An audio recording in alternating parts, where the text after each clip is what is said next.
Hello बच्चों, last 2 lectures में हमने डीएनए और आरएनए के बारे में पढ़ा था। तो अगर आपने वो दोनों लेक्चर्स अच्छे से देखे और समझे होंगे तो आज आपको आज का लेक्चर समझने में कोई प्रॉब्लम नहीं होगी। तो आज का लेक्चर है differences between DNA and RNA.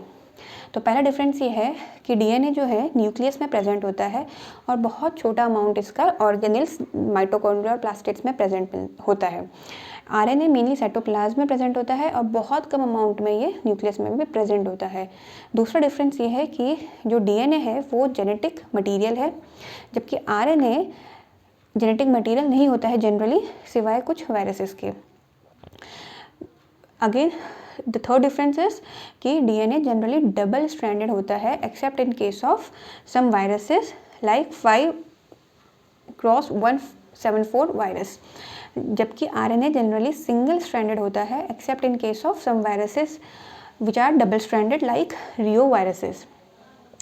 DNA क्या होता है, इसमें रेगुलर आपको हेलिकल कॉइलिंग दिखती है, कॉइल्स दिखते हैं, जबकि आरएनए जो है उसमें ऐसे कोई कॉइल्स प्रेजेंट नहीं होते हैं accept in case of tRNA. और टीआरएनए में भी किसी किसी पार्ट्स में आपको कॉइलिंग दिखती थी, जो हमने टीआरएनए का स्ट्रक्चर पढ़ा था, उसकी वजह से उसमें लूप्स बन जाते थे ना। अब क्या है, डीएनए में डीऑक्सीराइबोस शुगर होती है और आरएनए में राइबोस शुगर होती है। डीएनए में नाइट्रोजन बेस होते हैं adenine, guanine, cytosine and thymine, और आरएनए में होते हैं एडेनिन, ग्वाइनिन, साइटोसिन तो कॉमन हुए, लेकिन थाइमिन नहीं होता है, और क्या होता है, यूरेसिल होता है। उसके बाद क्योंकि इसमें क्या है, 2 स्ट्रैंड्स हैं डीएनए के, तो इसमें जो अपोजिट स्ट्रैंड्स है, यानी जो दोनों स्ट्रैंड्स हैं वो क्या होते हैं, उसमें जो उनके कॉम्प्लीमेंट्री नाइट्रोजन बेस होते हैं उनके बीच में हाइड्रोजन बॉन्ड होते हैं। कॉम्प्लीमेंट्री नाइट्रोजन का बेस का मतलब क्या है कि अगर एडेनिन है तो अपोजिट स्ट्रैंड में थाइमिन होगा, और अगर पहले स्ट्रैंड में साइटोसिन है तो दूसरे स्ट्रैंड में ग्वाइनिन होगा, एंड वाइस वर्सा। जबकि आरएनए में क्योंकि ऐसे कोई 2 स्ट्रैंड्स नहीं, एक ही स्ट्रैंड है, तो ऐसी कोई बेस पेयरिंग नहीं है, लेकिन सिर्फ जहाँ पर कॉइल्ड पार्ट्स है, वो भी कॉइल्ड पार्ट हमें किस में मिलते हैं, टीआरएनए में। उसके जो कॉइल्ड पार्ट्स होते हैं, यानी जो लूप्स बनाते हैं, वहाँ पे हमको हाइड्रोजन बॉन्ड दिखता है बेस पेयर्स में। फिर क्या है कि क्योंकि अगर एक स्ट्रैंड में आपका डीएनए के प्यूरिन है तो अपोजिट स्ट्रैंड में क्या होता है, हमेशा पैरामिडिन होता है, या पहले स्ट्रैंड में अगर पैरामिडिन है तो दूसरे स्ट्रैंड में क्या होता है, कॉम्प्लीमेंट्री स्ट्रैंड में प्यूरिन होता है। तो यानी प्यूरिन एंड पैरामिडिन जो बेसिस है वो इक्वल होंगे, और जबकि आरएनए का जो स्ट्रैंड है वो उसमें कोई ऐसी प्रोपोर्शनैलिटी नहीं है, क्योंकि एक स्ट्रैंड है उसमें हो सकता है कि प्यूरिन हो, फिर एक पिरामिडिन हो सकता है कि पिरामिडिन हो, फिर प्यूरिन हो, है ना। तो ऐसी कोई प्रोपोर्शनैलिटी नहीं है, जबकि डीएनए में प्यूरिन्स और पैरामिडिन्स इक्वल अमाउंट में मिलेंगे। इसके बाद डीएनए जो होता है वो मिलियंस ऑफ न्यूक्लियोटाइड्स का बना होता है। जैसे कि हमने ह्यूमन का जो डीएनए था उसमें 65 मिलियन न्यूक्लियोटाइड्स थे ना, जबकि आरएनए डिपेंडिंग अपॉन कौन सा आरएनए है, टीआरएनए, एसआरएनए, एमआरएनए है, उसमें 70 to 12,000 न्यूक्लियोटाइड्स मिलते हैं, ठीक है।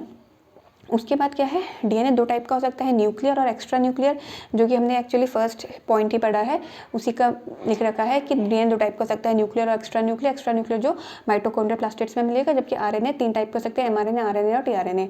उसके बाद डीएनए क्या करता है, अपने आप को रेप्लिकेट कर सकता है। डीएनए ही एक ऐसा स्ट्रैंड है, एक ऐसा मॉलिक्यूल है इस लिविंग वर्ल्ड में जो अपने आप को रेप्लिकेट कर सकता है, अपने जैसा दूसरा बना सकता है, जबकि आरएनए जनरली रेप्लिकेट नहीं करता है, रेप्लिकेशन शो नहीं करता है, except in case of RNA viruses which we will read in genetics. Then DNA का काम क्या है कि ये जेनेटिक इन्फॉर्मेशन को आरएनए को ट्रांसक्राइब करेगा, और इस प्रोसेस को हम बोलेंगे ट्रांसक्रिप्शन। जबकि आरएनए का काम क्या है कि जो ट्रांसक्राइब्ड मैसेज उसको डीएनए से मिला है, जेनेटिक मैसेज उससे मिला है, वो उसको ट्रांसलेट करेगा। ट्रांसलेट मतलब प्रोटीन सिंथेसिस होगी या polypeptide synthesis, to be very specific, okay. Then DNA अगर आप किसी भी स्पीशीज़ लें, कोई भी पर्टिकुलर स्पीशीज़ लें, उसके किसी भी सेल से अगर आप डीएनए लेंगे तो उसकी जो क्वांटिटी होगी वो हमेशा फिक्स रहेगी, जबकि आरएनए के केस में ऐसा नहीं है। तो किसी भी स्पीशीज़ के अगर आप अलग अलग सेल से अगर डीएनए लेंगे तो वो उसकी क्वांटिटी वेरी करेगी। और लास्ट हमारा डिफरेंस है कि डीएनए क्रोमोसोम्स बनाता है, जबकि आरएनए ऐसा कुछ क्रोमोसोम नहीं बनाता है, RNA क्रोमोसोम नहीं बनाता है। अब इसके बाद एक बहुत 5 मिनट का टॉपिक और है जिसको भी हम कवर करते हैं, चेरगैफ्स रूल। तो बच्चों लास्ट टॉपिक है चेरगैफ्स रूल। एरविन चेरगैफ्स ने कुछ रूल्स दिए थे, उन्हीं को हम चेरगैफ्स रूल बोलते हैं। एक्चुअली पहला क्या है कि किसी भी डीएनए में जो प्यूरिन्स होते हैं उनका अमाउंट हमेशा पायरिमिडीन के इक्वल होता है। प्यूरिन यानी एडेनिन और ग्वाइनिन हमेशा थाइमिन और साइटोसिन के बराबर रहेंगे डीएनए में। Amount of purine is equal to amount of cytosine plus thymine in case of DNA. RNA के केस में ऐसा नहीं होता है। जब भी हमने थोड़ी देर पहले हमने ये डिफरेंस भी हमने देखा था कि आरएनए के केस में ऐसा नहीं है कि प्यूरिन्स और पिरिमिडिन्स का इक्वल प्रपोर्शन होगा या इक्वल अमाउंट होगा, लेकिन डीएनए के केस में जितने अमाउंट ऑफ प्यूरिन है उतना ही amount of cytosine and thymine होगा इन अ गिवन डीएनए। दूसरा क्या है, ये डीएनए को लेकर उन्होंने रूल बनाए हैं एक्चुअली।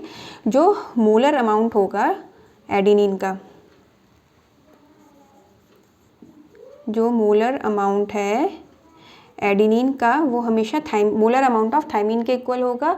सिमिलरली ग्वाइनिन का जो मोलर अमाउंट होगा वो साइटोसिन के इक्वल होगा। ठीक है।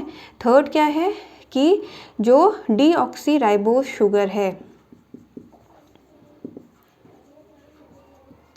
जो डीऑक्सीराइबोस शुगर है और जो फॉस्फेट ग्रुप या फॉस्फोरिक एसिड है,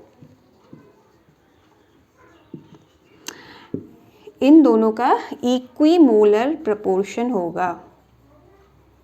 इक्विमोलर प्रोपोर्शन होगा डीएनए में इन अ गिवन डीएनए। ये सारे रूल डीएनए के लिए फॉलो हम कर रहे हैं। लास्ट रूल क्या है कि एडेनिन और थाइमिन का, यानी एक प्यूरिन है एक पैरामिडिन है, ठीक है, और कॉम्प्लीमेंट्री है। एडेनिन और थाइमिन का जो रेशियो होगा ग्वाइनिन और साइटोसिन से, वो किसी भी स्पीशीज़ के लिए कांस्टेंट होगा। इसीलिए क्या होता है कि अगर हमें कहीं डीएनए मिला और उस डीएनए का हम एडेनिन, ये रेशियो अगर निकालें एडेनिन प्लस थाइमिन का साइटोसिन और ग्वाइनोसिन से रेशियो अगर हम निकालें, तो अगर हम उस पर्टिकुलर, हमें जो अननोन डीएनए है उसका अगर हमने ये रेशियो निकाला और हमें कोई पर्टिकुलर नंबर मिला, ठीक है, जो भी रेशियो का नंबर मिला, और हमारे पास पहले से ही डिटेल प्रेजेंट है कि ये अगर ये रेशियो है तो ये इस स्पीशीज़ का है, ये रेशियो है तो इस स्पीशीज़ का है, तो हम हमारा जो सोर्स है डीएनए का वो फाइंड आउट कर सकते हैं कि वो डीएनए किस स्पीशीज़ का होगा।